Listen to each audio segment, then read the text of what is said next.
Защото знаете, в 11 часа започва протеста пред Министерството на здравеопазването и всички ще се постараем да се придвижим до там на време. Темата на днешната пресконференция е лъжите, повторени 100 пъти не се превръщат в истина. Целта е колегите, които напуснаха Обществения съвет на Център фонд за лечение на деца, да аргументират този свой ход, да покажат документи, да имат възможност да се запознаят с тях.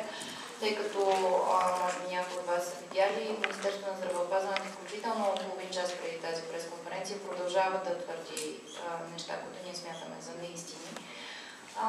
Така, няма да ви губя времето повече. Красимира Величкова, представител на Български дарителски форум в Обществения съвет, бивш вече и директор на форума, ще започнем. Добър ден, благодаря ви, че сте тук. Ще бъда изключително кратка.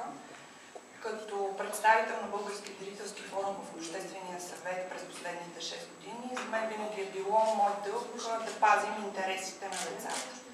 През последните няколко месеца, защото за нас просто работата по правила заради правилата е безсмислена. В последните месеци правилата се превърнаха в тежест, които са в ущърб на семействата и на нуждаещите се деца. Това, че правилата, освен това, не се изпазваха, допълнително отежни положението на всички, които са подавали заявления. Именно заради това напуснах Обществения съвет, защото за нас е от изключителна важност, бидейки в Обществения съвет, да знаем, че помагаме. Това, което сега ще представят останалите бивши членове на Обществения съвет и въпросни лица, така както ги нарича професор, както ни нарича професор Философ, ще ви убедят в това, че фонда не работи като часовник, като точен часовник и че има риск за живота и здравето на децата. С цялата информация, която сега ще ви поднесем, всички данни, след обед ще бъдат изпратени на доктор Дариткова, която е председател на Комисия по здравеопазване в парламента, на Сметната палата, на госпожа Пенка Белева, която е от инспектората към Министерство на здравеопазването, на премиера Борисов, тъй като с решение на Министерския съвет се създава Обществения съвет и самия фонд, както и на госпожа Румяна Бъчварова, която е ресорния вице-премиер, защото нашата цел на всичко това, което правим, не е просто да застанем срещу някой да го обявим за враг или неприятел. Нашата цел е да покажем, че системата не работи и това е зле за обществото и за нуждащите се деца. Благодаря. Думата ще вземе Нели Логофетова. Тя е представител на Националната асоциация на децата и младежите с диабет в Обществения съвет на Център фонд за лечение на деца. Един от хората, които най-стриктно винаги са следели какво се случва по време на заседанията на Обществения съвет. Винаги сме разчитали изключително много на статистиката, която тя води и признавам ви като човек, който работи с нея. Нейната статистика понякога е била по-подробна, по-точна и по-значима за нашите решения от тази на официалната администрация. Благодаря. Това, което искам да споделя, е един мотив, който ме накара също да подам заявление за напускане на фонда, оформилата се тенденция на представяне на непълни и некомплектовани досиета на заседание на Обществен съвет. И ако в началото давахме толеранс от време новия екип да се сработи, увереността, че все пак директор е медицинско лице, че в неговия екип са хора с медицинско образование, се получи точно обратното. Непълни досиета с много кратки становища медицински, включително с по едно изречение, без мотиви дали лечението може да бъде извършено в България или в чужбина, което не дава увереност на Обществения съвет, че има най-правилното и точно лечение за детето.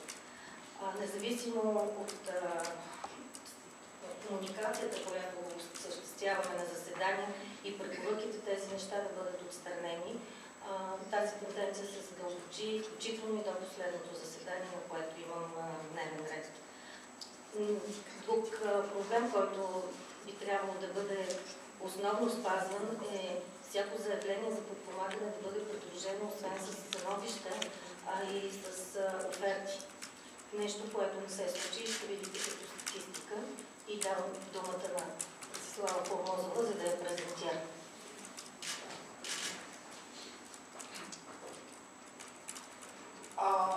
Сега аз искам да вече по същество да говоря за протоколите, тъй като заради тях в крайна сметка напуснахме Обществения съвет. Чашата преля с едно дете. Повечето от вас вече знаят за този случай с ЕМО. Сега разбирам, че Министерството преди 10 минути излязло с някакво обяснение по случая на ЕМО, което е поредното обяснение. Всъщност истината е проста.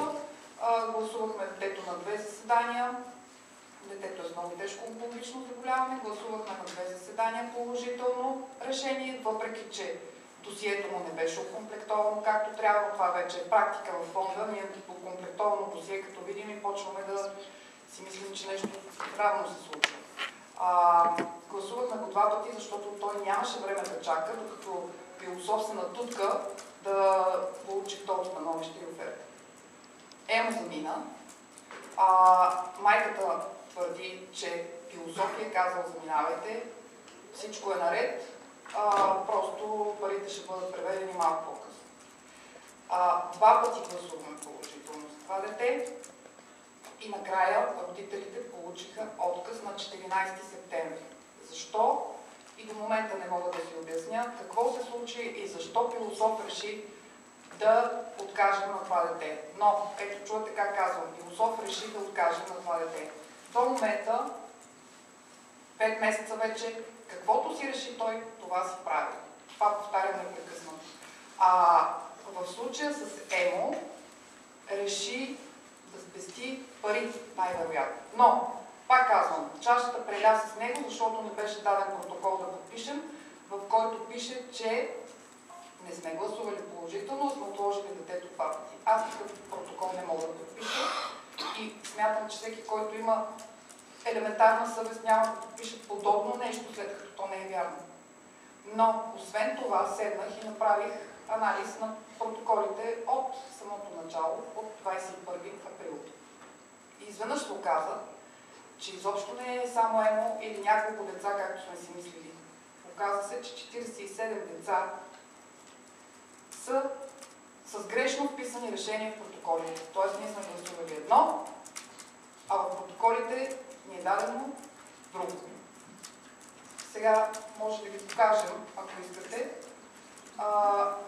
13 деца са вписани като одобрени, а те са отложени от нас, от Обществения съвет. 20 деца са вписани като отложени, а ние сме ги одобрили.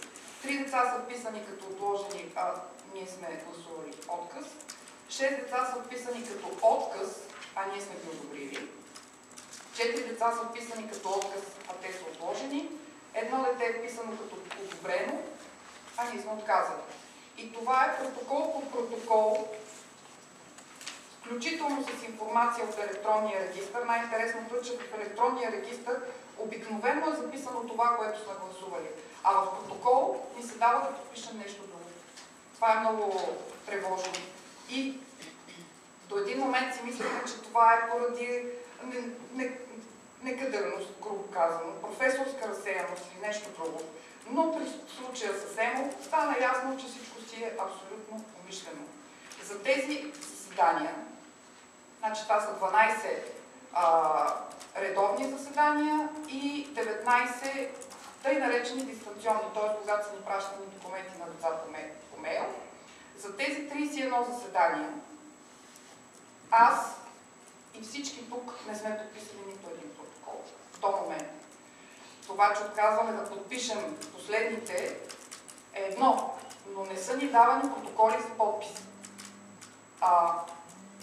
Само аз 3 пъти писмено съм молила философ да ни предостави протоколи за проверка. Първо, защото беше ясно, че ще има грешки. Значи на 13 юни, ако се не лъжа, получихме първата серия протоколи. Те се оказаха някакви произволни. Изобщо не бяха хронологично подредени. 2 протокола получихме. Един от несъстоялото се заседание на 27.4 и един от 1 юни. От заседанието на 1 юни. Трябва да напомня, че на 1 юни пак имаше протест пред Министерството на здравеопазването. Най-вероятно това е причината той да ни изпрати протокол от това заседание. Сега не знам, имаме ли го. Нямаме за него. Да, имаме с 1 юни. В него има само с едно медицинско становище, което Нели казва, че е голям проблем, 9 заявления. И без оферти 3 деца сме разглеждали на това заседание. Оттам нататък нещата започват главоломно и драматично да се влошават. Значи децата само с едно становище нататък започват да се увеличават, докато стигат до 59 в края на юни. 59 деца само с едно становище са ми дадени.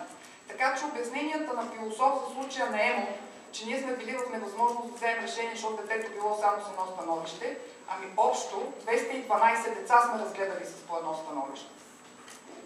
212. От 20 април до днес. Има го, да. Има го. Така че това не е основание. Да, по правилник нямаме право да гласуваме тия деца. Обаче, ако ние не ги бяхме гласували, 212 деца щяха да продължат да чакат кой знае колко време още. Същото се отнася и за децата без оферти, които разглеждаме, макар че ние гласуваме и финансовата част на заявлението. Общо колко бяха децата без оферти? 30 деца са ни подадени за това време за разглеждане без оферта. Както и беше без оферта. Ние ги гласуваме, защото те не могат да чакат. Това са деца с рак. Философ често казва, когато го попитаме защо давате такива заявления, по които толкова трудно се взима решение или въобще не може да се вземе решение на окомплектовани, той казва ми, за да си вържа гащите. Административно да си вържа гащите. Как? Ми спазвам сроковете. Ма не ги спазвате, ние ви го връщаме. Няма значение минало през обществен съвет. Тоест за него е важно само да си вържа гащите, да си спази там някакви си свои процедури. Децата изобщо не са важни. Това е. Сега информация да продължаваме ли да... Вие имате в разпечатаните... Вие имате тази информация, да. Колеги, аз искам само да отбележа, че тези протоколи, причината да ви занимава да си толкова време с тях, са един от документите, въз основа на които Министерството на здравеопазването превежда пари на фонда, за да може фонда да се разплати със своите партньори. Тоест, те са един изключително важен финансов документ. Когато не отговарят на истината, те са документ с невярно съдържание. Проверете какво пише в наказателния кодекс за изготвянето на документи с невярно съдържание. Милена Златкова, представител на частните медии в Обществения съвет, която също е областна съвет. Добър ден. Само да добавя, че още един от напусналите членове е доцент Анелия Буева, но тя в момента е в Париж и има изключително важни уважителни лични причини, за да не присъства. Освен на мотивите на колегите за напускане на Обществения съвет, ще добавя и още нещо. Всеки един от нас е поканен като немедицинско лице в ролята си на човек, който е част от действащо и активно гражданско общество. А гражданското общество, работата на неправителствените организации и на отделните личности е това, което прави реално възможна и адекватна здравната система на редица европейски държави. То е необходимия коректив, за да може правилата, законите и разпоредбите да са в услуга и в полза на хората и да работят за тяхна полза, а не хората да се съобразяват с неработещ механизъм. Тази гледна точка, прозрачността на Обществения съвет е изключително важна. Винаги сме се съобразявали с огромно уважение, с мнението на колегите специалисти от фонда, с които сме заседавали, но от Обществения съвет, също и с мнението на експертите, и то е било водещо. Но допълнителната ни функция, каквато е и моята през годините, работейки в медии, е обратната връзка с хората, обратната връзка с родителите. Тя е изключително важен коректив. Затова в момента, в който последните месеци се натрупа усещането, че участвам в едно опорочено добро, защото фонда е изключително важен и ценен да го има, такъв какъвто е. взех решение да напуснат, тъй като месеци наред, включително родители ме търсеха и оставаха с впечатление, че Обществения съвет и администрацията на фонда са едно цяло. Ние имаме еднакви решения, позиции, се защитаваме едни и други, не работим в тяхна полза. Зачестиха сигналите на фрапиращи случаи, като например в началото на лятото на деца, които трябва да се оперират и лекуват по метода Озибат, които имат насрочена дата за операция, включително имам и близък човек, на който събрахме пари за детето, защото 2 дни преди операцията от Сърбия са се обаждали, че нямат преведени пари. Една от майките се обади в ефир в Тройка на разсъмване, за да каже, че в деня, в който е пътувала за Сърбия, е успяла да мине след множество скандали през фонда, за да си вземе заповедта. Като лично професор Пилософ е звъняла по телефона и не само на нея, за да убеждава в неговата идея, която той представи пред нас на заседанията, а именно по метода Озибат руснаците да бъдат убедени от него да оперират и да работят в България, което е чудесно. Но на този етап руснаците отказват, използват Сърбия, а тя е достатъчно близка точка, за да можем да я финансираме. И дори това да се случи в някакъв момент, това не е мотив деца в период на растеж. Специалистите казват, че е много важен този период, да бъдат отлагани. Така че когато дойдат и ако дойдат добре, но до тогава децата трябва да имат помощ. Освен това, не съм съгласна с неуважителното отношение към нас като не специалисти и опитите да се настройват лекари срещу не лекари, защото всъщност всеки един от нас по каузите, по които работи в медиите и организациите, в които е през годините дарителски инициативи, има уникалната подкрепа от страна на прекрасни наши български специалисти, които са ми колеги във фонда, но както всички знаем, те са на държавна заплата и назначение и предполагам, че това е една от причините да им е трудно да са до нас тук днес. И коментарите за родителите, които са неспособни да проучат кое е най-добро за децата им. Включително една от майките е завършила рехабилитация, за да помага на детето си. Коментарите, че родителите са едва ли не прости, неефективни от елементарно семейство, ако трябва да се върна с цитати от Ива Станкова, която пък преди това коментираше, а другите са по-интелигентни от колеги, са изключително грозни. Цитата от професор Пилософ е, че на принципа една жена каза, не мога да го приема за сериозно, а едната жена е майка, която всъщност му беше дала координатите на клиниката, в която трябва да се лекува детето и в Германия. Същите примери имаме и за Франция. Това са хора, които са минали прегледите, назначението, консултацията от специалисти, наши добри български светила са ги насочили заради невъзможност за лечение в България. И накрая оценката една жена каза: голяма работа, това е майка. Не е голяма работа. Гражданското общество, включително и вие, трябва да дадем гласност, Обществения съвет да запази своята функция такава, каквато е в момента, защото ако него го няма, няма да има прозрачност и едните пари за едната жена няма да знаем къде отиват. Благодаря. Колеги, Мария Чернева, представител на Българската национална телевизия, се присъедини към нас и тя има какво да ви каже. Здравейте, аз искам да обърна специално внимание на електронното гласуване, тъй като там статистиката е много трудна и много сложно да се извади с някаква категоричност, за разлика от протоколите. Имаме и едно паралелно разглеждане на деца, което се случва в интернет. То всъщност в началото оттам започне голямото пропукване и така разбирането, че може да се случат подмяна на решението на управителния съвет, тъй като още самото начало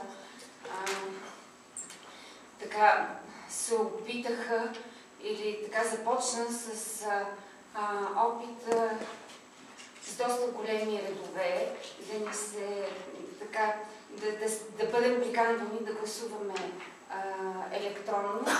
Самите членове лекарите от Обществения съвет се противиха на този начин на гласуване, тъй като много от случаите бяха неизяснени и настояваха за присъствено разглеждане на случаите, а те не са и спешни.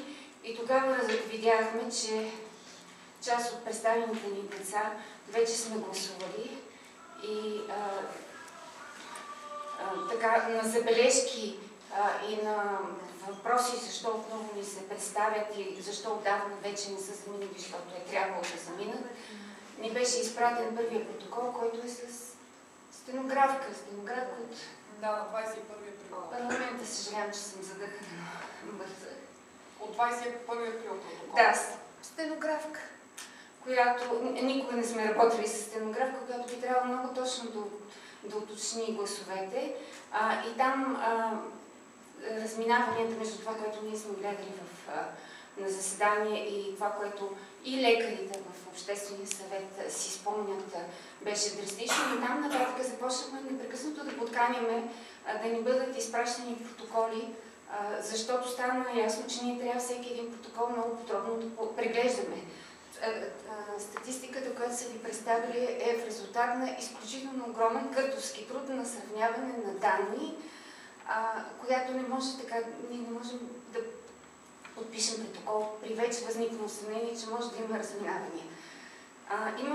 След това се урегулираха малко, започнахме да гледаме по-спешни деца, но пък там объркването е още по-сериозно, защото въпреки, че задаваме въпроси, нали, за уточняване на някои от случаите, никога не получаваме отговори, не става ясно кой и как е гласувал, но имаме няколко случаи при очевадно негласуване на членове на Обществения съвет. Ни беше изпратено съобщение, че тъй като сме одобрили тези деца, те ще бъдат пуснати и ще ни бъде представен протокол за подписване, което не се случи, разбира се, никой не беше гласувал.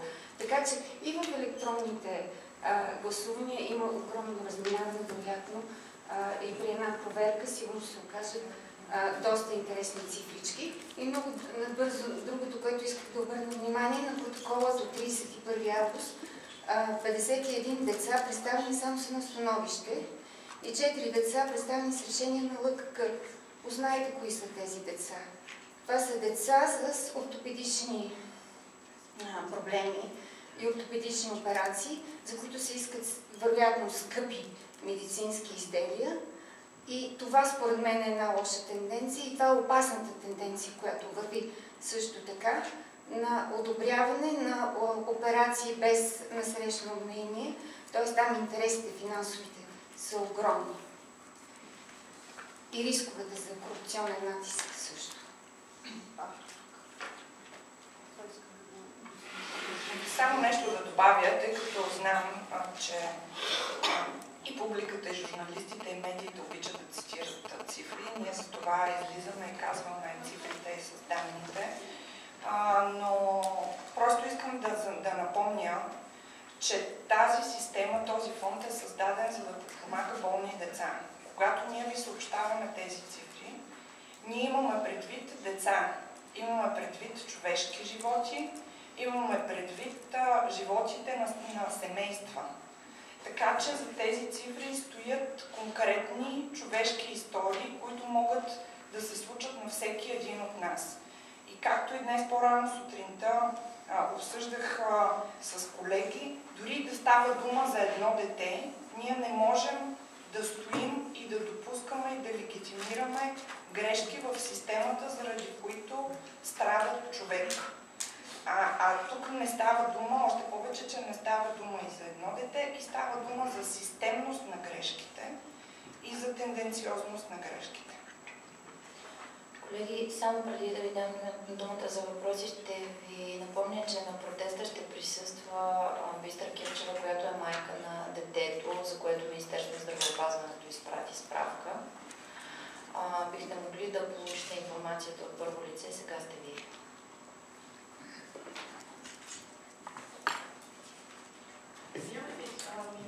Министър или някой от Министерството да ви е викал на срещи, на които да се изяснят противоречията?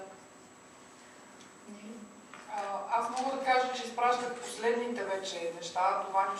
С копия до Ваньо Шарков задължително, но никакъв отговор не получих. Имаме представител в Обществения съвет, но освен това, последните безобразия, аз мейлите ги копирах и до Ваньо Шарков. Никакъв отговор нямам.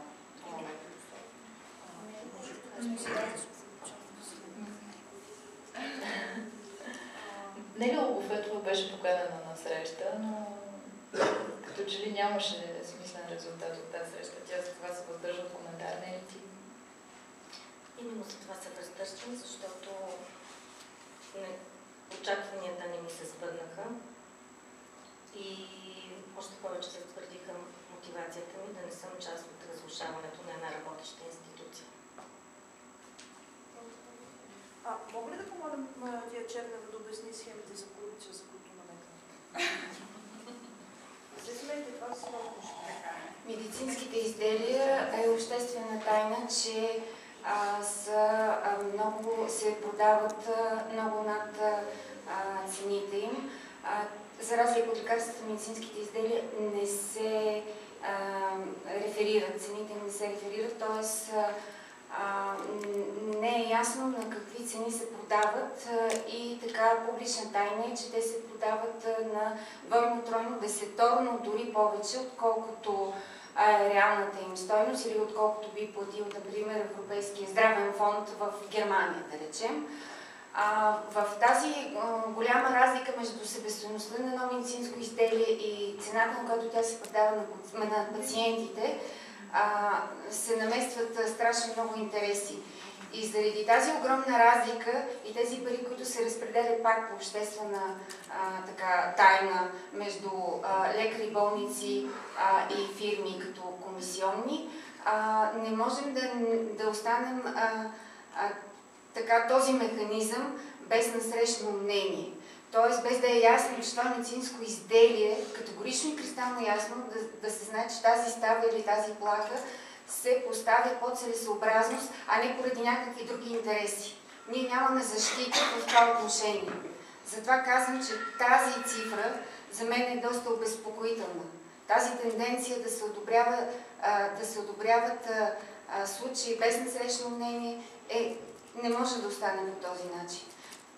Имаше опит в новия правилник да се отмени нуждата от насрещно становище на външни експерти, само с решение на лечебната комисия на самото болнично заведение, но след доста жестоки преговори това отпадна.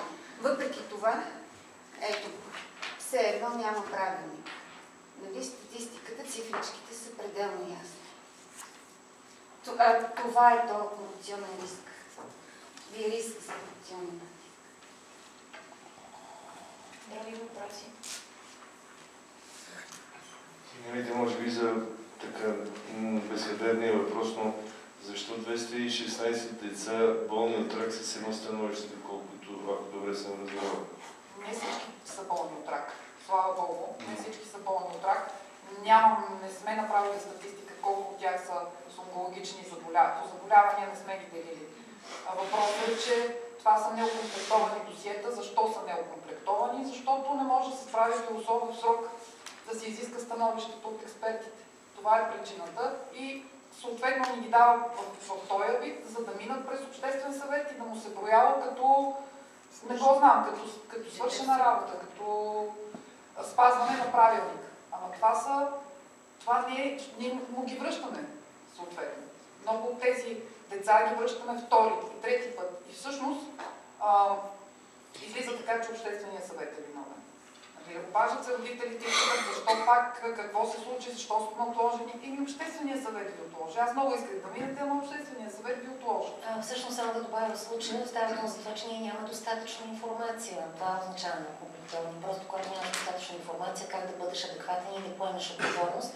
И в тази връзка също да добавя, че не става въпрос за персонално недоволство. На нас ни абсолютно все едно, как се казва директора на фонда и как се казват хората, работещи в администрацията. Въпросът е, че толеранс от време за ще се научим, ще свикнем, нямаме опит, не може да бъде позволен в система, в която става дума за човешки животи, деца викат просто по-опитни хора. Толкова. Пак за становищата да се върна, защото сега се подсетих и за друго. Становищата на експертите, естествено, че са изключително важни, защото те ни дават информация дали нещо може да се направи тук, дали ще е в чужбина и къде в чужбина, защото те трябва да дават информация за болницата. Имахме един случай на едно дете, получихме, просто родителите бяха успели да се доберат до медиите на Обществения съвет и те ни изпратиха документите на детето, от които ние разбрахме следното. Отказали сме на детето лечение в България, защото са ни представени две отрицателни медицински становища на експерти. За тук добре, няма какво повече, отказваме. Родителите обаче получават отказа, изненадват се и се връщат при един експерт да питат защо така, след като той казал, че одобрява лечението и експерта му дава становището си, което е абсолютно положително. Абсолютно положително. Подписват и подпечатват това становище. И хората ни го изпратиха за сведение. Естествено, веднага поискахме обяснение къде е това становище, защо не ни е било представено.